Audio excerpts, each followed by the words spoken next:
नमस्ते सभी को, जय श्री बालाजी की। मैं विदुर शर्मा आज आपके सामने युवा पीढ़ी पर अपनी जो यूथ जनरेशन है उस पर कुछ मोटिवेशनल और इंस्पिरेशनल वीडियोस बनाने जा रहा हूँ। कुछ हमारे टॉपिक्स होंगे जो हमारे यूथ के ऊपर बहुत ज़्यादा उन पर प्रभाव डालेंगे। मैं जहाँ तक कोशिश करूँगा कि वो कुछ ना कुछ मेरे से इंस्पायर हो, मोटिवेट हो। तो आज का पहला टॉपिक है, मेरा पहला विषय है पेरेंट्स। जो हमारे बच्चों और पेरेंट्स के बीच में जो गैप है, जो जनरेशन गैप बोल दो या एज गैप बोल दो, जो डिफरेंसेस है उनको कैसे कम किया जाए और वो क्यों हो रहा है और क्या रीज़न है उनका। तो मैं शुरू करने जा रहा हूँ। फर्स्ट ऑफ ऑल, पेरेंट्स मतलब हम कहते हैं कि माँ बाप होते क्या हैं, उनका रोल क्या होता है हमारे ऊपर, हमारी लाइफ में। तो पेरेंट्स वो शख्स है, माँ बाप वो लोग हैं जिन्हें मतलब एक अनोखा रिश्ता कहा गया है। भाई बहन, दोस्त, दुनिया से, चाचा ताऊ, टीचर्स, फैमिली, सोसाइटी, आपकी मैरिड लाइफ, आपकी लव लाइफ, जो भी है सारे रिलेशन से हटके ये रिलेशन सबसे स्पेशल और सबसे मतलब नाजुक, एकदम बहुत नाजुक, एकदम सबसे नज़दीक रिश्ता हमारा यही है, माँ बाप वाला। अब इनके बीच में, पेरेंट्स के बीच में और बच्चों के बीच में गैप आ जाना, बच्चों को मतलब माँ बाप जो बोल रहे हैं वो उन्हें अच्छा नहीं लगना, माँ बाप अगर बच्चों को कुछ बोल रहे हैं, उन्हें समझा रहे हैं बार बार एक ही बात पे, वो इरिटेट होना, फिर पेरेंट्स फ्रस्ट्रेट होना, उन्हें उनके फ्यूचर को लेके डर होना,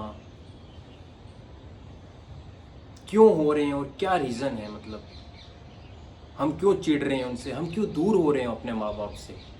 डे बाय डे हम लोग मतलब अपने फैमिली से, मतलब अपने पेरेंट्स से खासकर उनसे दूर होते जा रहे हैं और हम लोग किसी दूसरी दुनिया में हम लोग मस्त है, मगन है। इसका रीज़न क्या है?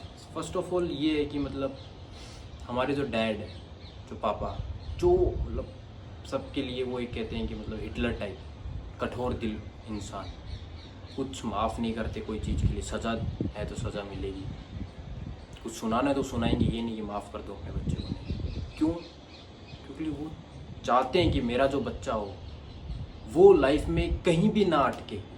इवन मतलब वो कहीं भी जाए ना तो ऐसा हो कि मतलब कोई भी प्रॉब्लम्स, कोई भी ऑब्स्टेकल्स वो ऐसे पार कर जाए कि मतलब चुटकी भर में।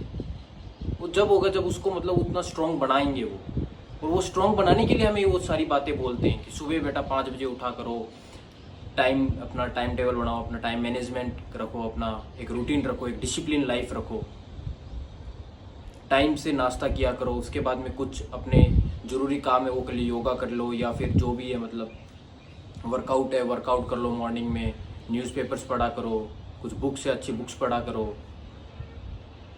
फिर प्रॉपर अपने जो भी अपना काम है उस पर फोकस करो मॉर्निंग में। हम लोग 10-10 बजे तक उठते नहीं है, 9-9 बजे तक उठते नहीं है, फिर पापा और उठा रहे हैं, मम्मी उठा रही हैं, हमें बुरा लग रहा है, क्या है छुट्टियां चल रही है अभी भी आपको, मतलब वो चाहते हैं कि छुट्टी हो या स्कूल्स हो या कॉलेजेस हो या वैकेशंस हो या फिर आपकी जॉब हो या ना हो, कुछ भी हो, मतलब आपकी एक डिसिप्लिन लाइफ वो चाहते हैं कि मतलब एक मेरा बच्चा वो एक ऐसे पाथ पे चला जाए कि मतलब कल को उसको कोई टोकने वाला ना हो, उसको ये ना कहने वाला हो कि मतलब आपका बच्चा तो ऐसा है। वो ये नहीं चाहते कि मतलब मेरे बच्चे पे कोई उंगली उठाए, वो इतना स्ट्रांग बनाना चाहते हैं आपको। उनको उम्मीद है आपसे, तभी वो आपको बोलते, नहीं तो वो पड़ोसी के बच्चे को तो नहीं बोलते, सुनाते नहीं 10 बात। वो आप ही को आपको क्यों सुनाते थे? जब आप अपने पापा से पैसे मांगने जाते हो तो पापा 10 बार क्वेश्चन पूछते, बेटा किस लिए चाहिए आपको। वो डायरेक्टली ये नहीं कि पॉकेट से निकल के ले बेटा, देने में वो पूरी जायदाद आपकी है यार, उन्होंने कमाया ही आपके लिए। पर इसका मतलब ये नहीं कि वो आप पे लुटा दे। वो चाहते हैं कि मतलब उस चीज़ की कीमत, उस चीज़ की वैल्यू वो समझे कि वो जो चीज़ उन्होंने कमाई है लाइफ में वो कैसे अर्न किया उन्होंने। वो चाहते हैं कि यही चीज़, यही रेस्पेक्ट वो मेरा बच्चा कमाए। इसीलिए वो टोकते हैं, हर चीज़ को समझाते हैं, हर बारीक चीज़ों को, क्योंकि उन्होंने इतनी लाइफ में एक्सपीरियंस ले लिए हैं इतनी चीज़ें उन्होंने ठोकरें खा ली हैं जगह जगह कि वो अब चाहते हैं कि मतलब मेरा बच्चा उन चीज़ों में ना पड़े, उन चक्करों में ना पड़े। हाँ, कई कई बार हम गलत मतलब ऐसे होते हैं कि भाई कई बार हम भी सही होते हैं, फिर हम अपने पेरेंट्स को गलत बताते हैं। उसका मतलब ये नहीं कि हम उनको ब्लेम कर दें कि हमारी जनरेशन बदल गई है, इस जनरेशन में कुछ अलग चल रहा है सिस्टम, उनके टाइम पे कुछ अलग था, कुछ चीज़ें चेंज हो गई है, पर 10% बहुत मामूली हुई है, उसका कोई लेना देना नहीं है। मैं आपसे यही बोलूँगा 90% चीज़ें वैसी ही है, कुछ ज़्यादा डिफरेंस कुछ बदला नहीं है। मेहनत तब भी करनी पड़ती थी, अगर आपको कमाना है मेहनत तब भी करनी। सोर्स बदल गए हैं, अब ऑनलाइन मेहनत करो। ये नहीं कि आपने मतलब आप बोलते हो कि भाई मैं घर पे बैठे बैठे बिजली बिल मतलब पे कर सकता हूँ, बिल दे सकता हूँ, मोबाइल रिचार्ज मैं ऑनलाइन कर सकता हूँ, मैं कोई जॉब ऑनलाइन कर सकता हूँ, मैं कोई काम ऑनलाइन कर सकता हूँ, सब कुछ आप ऑनलाइन कर सकते हो। ऑनलाइन में करने के लिए भी आपको टैलेंट चाहिए, मेहनत करनी पड़ेगी उस पर वर्क करने के लिए, तभी आप ऑनलाइन कर सकते हो, नहीं तो आप ऑनलाइन भी नहीं कर सकते।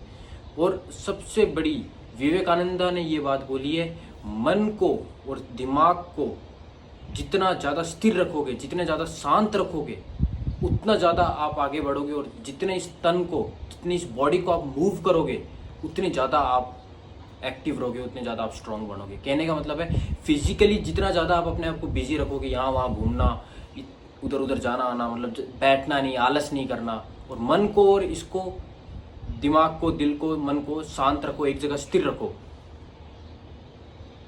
हम क्या करते हैं, हमने अपनी बॉडी को तो स्थिर कर लिया, एक जगह बैठे रहते हैं, फोन लगा रहे हैं, और दिमाग और मन को हम लोग घुमा रहे हैं। आज ये चीज़ पसंद आ रही है यार, आज ये करते हैं, आज ये वहाँ मस्ती चल, अरे उस फ्रेंड की पार्टी है यार, अरे चलो यार आज गोवा के लिए चलते हैं, आज यार चलो यार बाहर घूम के आते हैं, आज बाहर चलते हैं यार, नाइट आउट करते हैं, ये वो, आज तो ये प्लान है, ये प्लान है। तो आपने दिमाग को और इसको तो स्थिर रखा नहीं, इसको तो आप यहाँ वहाँ भटका रहे हो, और बॉडी को आपने बैठा लिया एक जगह, लेटे रहते हो 10-10 बजे तक, उठना नहीं, टाइम पे कुछ करना नहीं, सुबह 7 बजे नाश्ता करना है, 10 बजे उठ रहे हो, 11 बजे खा रहे हो, दोपहर का कोई खाने का पता नहीं, रात का खाने का कुछ भरोसा नहीं, स्किप कर रहे हो, टाइम रूटीन कुछ पता नहीं। भगवान या फिर जो भी धर्म के, रिलीजन के हैं इंसान, पूजा में या फिर उनके गॉड को कोई प्रे कर नहीं रहा, वो एक एनर्जी है। हम ऐसे नहीं कि मतलब कि आप किसी मूर्ति की पूजा कर रहे हो या फिर आप किसी की पूजा, एक पॉजिटिविटी, एक एनर्जी है, आप जो उसको पूजा कर रहे हो। इवन मैं तो बोलूँगा आप पानी भी पियो तो उसकी पूजा करो, क्योंकि वो आपको मतलब जीवन दान दे रहा है, पानी पी रहे। अगर आपको पानी ना मिले 1 दिन, 2 दिन, 3 दिन के लिए, तो आप तड़पो के बोलेंगे यार यार, तो कुछ है ना उसमें, कुछ पावर है, तो वो भी भगवान है, वो भी एक चीज़ है, कुछ है, एनर्जी है, उसको भी प्रे करो। खाना, उसके बिना आप नहीं जी सकते, उसको भी खाने से पहले प्रे करो। ये चीज़ें हैं, नेचुरल है, ये नॉर्मल चीज़ें हैं। इन चीज़ों में आप फोकस रखो कि भाई क्या, किस चीज़ ने मुझे लाइफ दी है, किन चीज़ों ने मुझे लाइफ दी है, उन चीज़ों को ज़्यादा अहमियत दो। ये नहीं कि बाकी चीज़ों को आप इंपॉर्टेंस दे रहे हो। वही चीज़ें हमें हमारे पेरेंट्स बताना चाहते हैं कि इतना ज़्यादा स्ट्रॉन्ग करना चाहते हैं, इसलिए वो नर्सरी से लेके हमें 12th तक, ग्रेजुएशन तक, आगे होने वाले मतलब अपनी जॉब तक, फिर अपनी जब शादी हो जाती है, शादी के बाद में भी वो फिर हमें ज्ञान देते ही रहते हैं, लेक्चर्स देते ही रहते हैं कि ताकि वो हर एक फील्ड में कहीं ना कहीं मेरे बच्चे को कोई डाउट हो, कुछ हो, तो उससे पहले ही मैं उसे एक्सप्लेन कर दूं, उसे समझा दूं कि बेटा ये नहीं। हमें वो लगता है क्या पापा रोज़ रोज़ ज्ञान देना है, समझाना, मुझे पता है। हमें नहीं पता है, हमने खुद ने ही अपने आप में हम बड़े बन गए हैं, भगवान बन गए हैं कि भाई आपसे ज़्यादा जानते हैं, रहने दो यार। बाप बाप होगा, बेटा बेटा ही रहेगा।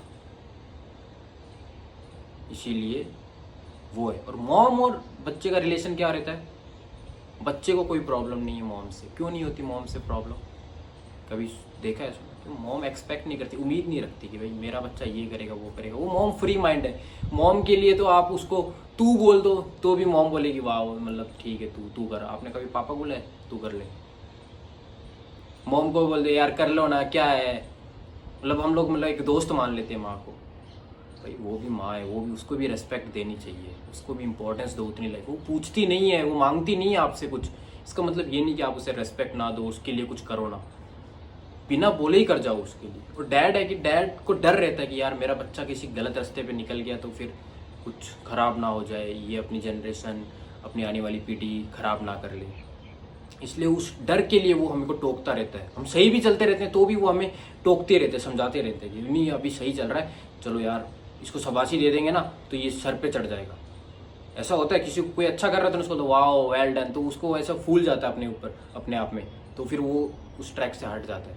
उसको इसलिए फिर भी टोकते रहते, फिर भी वो सोचते यार कुछ ना कुछ कमी रह रही है मतलब, तो फिर वो और कोशिश करता रहता है कोशिश। मैं यही बोलूँगा आप लोग के पेरेंट्स अगर आपको सुना रहे हैं, आप कुछ कर भी रहे हो तो इसका मतलब ये है कि आप अच्छे कर रहे हो। इसका मतलब है कि वो आपको ये चाहते हैं कि मेरा बच्चा भटक ना जाए कोई दूसरे रास्ते पे। इसलिए आप जितना हो सके कोशिश करो कि उनकी बात सुनो, उनकी बात मानो। जो करना है आप अपनी लाइफ में, करियर करना है, कुछ चूज करना है, आप खुद से सेलेक्ट करो। वो उस पर वो प्रेशर नहीं दे रहे, पर जो भी कर रहे हो एटलीस्ट आप सोच समझ के आप डिसीजन लेके और उनकी राय लीजिए। उन्होंने बहुत कुछ देखा है दुनिया में, लाइफ में बहुत कुछ देखे ठोकरे। ऐसा नहीं कि पैसा ही सब कुछ होता है, पैसों के अलावा भी उन्होंने बहुत ठोकरें खाई है। उनको पता है कैसा इंसान, कौन इंसान कहाँ आपको धोखा दे सकता है, लाइफ में कहाँ क्या चीज़ कब करनी चाहिए कब नहीं। बहुत चीज़ें ऐसी होती है कि उन चीज़ों के अलावा उन्होंने बहुत एक्सपीरियंस किए, उनसे लो एक्सपीरियंसेस शेयर करो अपने, और बहुत चीज़ें आप बहुत अचीव करोगे। ये जो गैप है धीरे धीरे धीरे आप अपने आप कम करो। उनके साथ बैठो, बात करो, उनसे पूछो कि पापा मेरे को ये प्रॉब्लम है, कैसे सॉल्व करो ये वो। उनके साथ टाइम स्पेंड करो। मैंने बोला दोस्त बन के टाइम स्पेंड करो, उनके चेले बन के टाइम स्पेंड करो। दोस्त बनाओगे तो रिलेशन खराब होगा, पर उनके साथ एक गुरु और चेला बन के रिलेशन करोगे ना, कि गुरु क्या करता है, चेले शिष्य पूछता है अपने गुरु से कि गुरु जी मैं क्या करूं, मेरे को ये प्रॉब्लम है। तब आपको अपने आपके फादर आपको बताएंगे, आपके डैड पिताजी आपको बताएंगे बेटा ये। और वो जो बोले उनकी बातें सुनो, चाहे आपको एक बार के लिए गलत भी लगे ना तो भी एक बार ट्राई करने में क्या जाता है, करके तो देखो ना। कोई रीज़न है तभी तो बोल रहे हैं वो। इसलिए मैं बोलता हूँ ये गैप आप हटाइए।